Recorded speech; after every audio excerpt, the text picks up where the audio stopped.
There is no denying the world is in crisis, full of financial uncertainty. Fear is the pervading sentiment across the globe. When it comes to money, people are naturally becoming more cautious and sticking with what they know. In this series, we work with everyday Australians who all have big financial decisions to make that will affect their family's future. With the help of behavioural science, our experts present them with new ways of thinking about their finances. I think for a very long time Australia's been sold on the Great Australian Dream, and then that dream just kind of got bigger as we watched the wealthy and thought, wow, we can all have it all, and we've been out there chasing all of that ever since. In a world that is contending with a global pandemic and economic crisis, watch these Australians reveal their financial realities and how they've been impacted by COVID-19.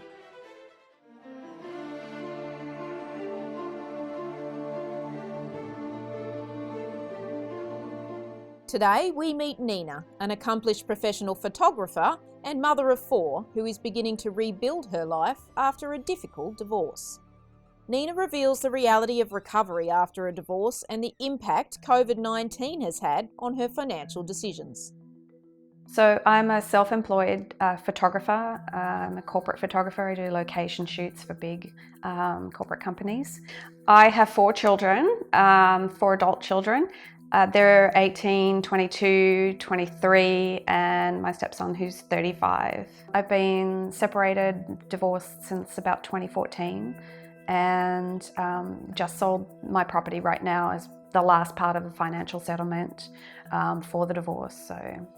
Which is great because it's closure as far as the divorce, but it means that I now need to figure out what to do with the rest of my life. It was drummed into me as a young person that property was the ultimate, that that's what you should do, and you should work really hard straight out of school, work really hard, save, make sacrifices, and then buy your property, and then life gets easier after that. My dad had 2 jobs. Mum worked from home. She always cared for children. They were always saving. We never splurged. We didn't do holidays. If we did, they were like camping, things like that. So big on saving. And so I had my first job at 9 years old. I did a paper round and I just saved money. By the time, I think I bought a piano, it was a couple of $1,000s, and I bought my first piano when I was 13 with money that I earned from my own jobs. And then at 16, my next goal was to save for a car, so that by the time I got my license, I already owned my car. The way that my parents brought me up and their whole philosophy around money and property, that kind of is my money story. It's stuck with me the whole time, and I think it's done me well. I don't have any insurance. I have very big equipment insurance for my camera gear, but I haven't insured myself. Just haven't thought about it. Other than that, I don't have any other life insurance or any other insurances. I just hope for the best. I think that I feel like I'm fit, and I feel like that I'm capable of working, so I never really thought about adding insurance. The thought about being incapacitated it frightens me. I don't know what I would do if that was the case, and I guess I've tried to put it out of my mind and not really made a plan for it.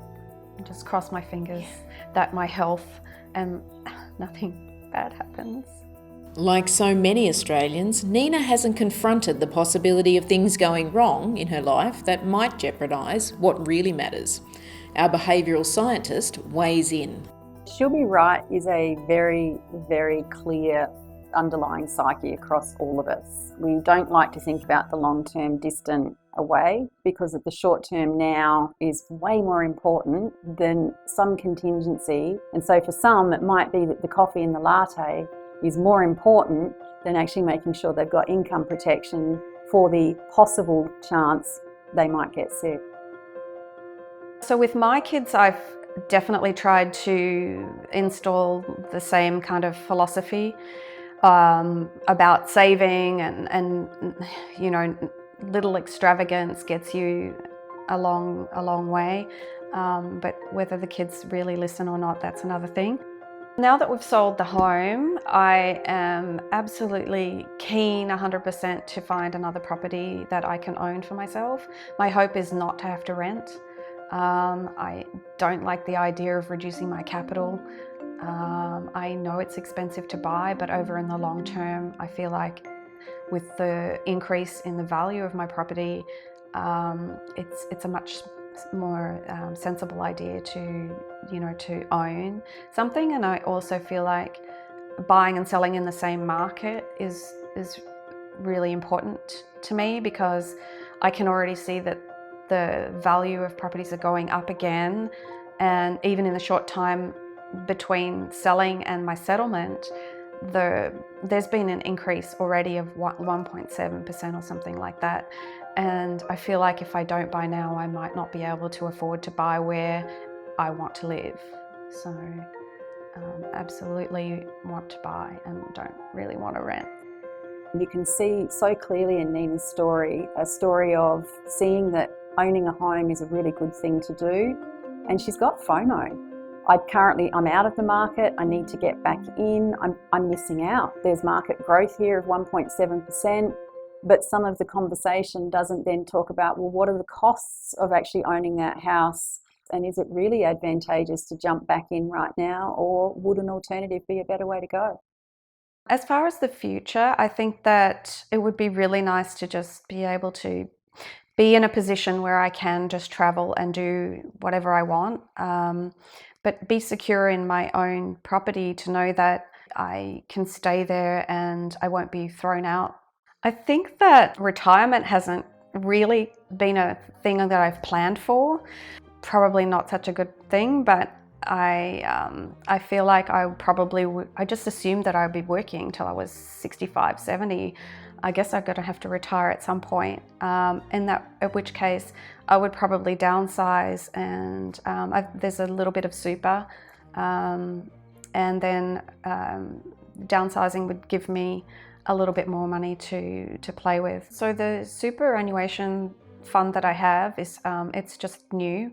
And so I have been looking into it, but I haven't really engaged much with them at this point. I haven't really been able to afford to sort of put extra money in super up until now, because all the money goes back into running the business.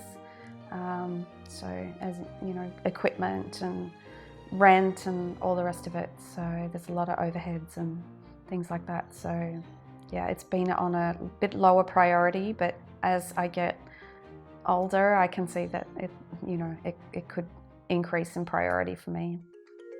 Nina's got a really clear case of like siloed thinking, and it's in effect it's a beautiful phenomenon that we all have. We love to revert to what we already know. It's easy, it doesn't challenge us, we don't have to think about it, and it allows us to keep moving forward and doing other things. For a financial advisor to try and overcome something like siloed thinking, the client who just keeps wanting to do what they've always done, the easiest path forward is to give them a direct line of comparison.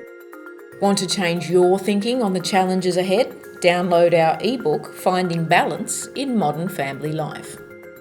Next time, our expert panel discusses our behavioural psychologist's concerns about Nina rushing into a big decision. The stakes are really high for her. Is now the right time to actually invest all that capital in one go into property?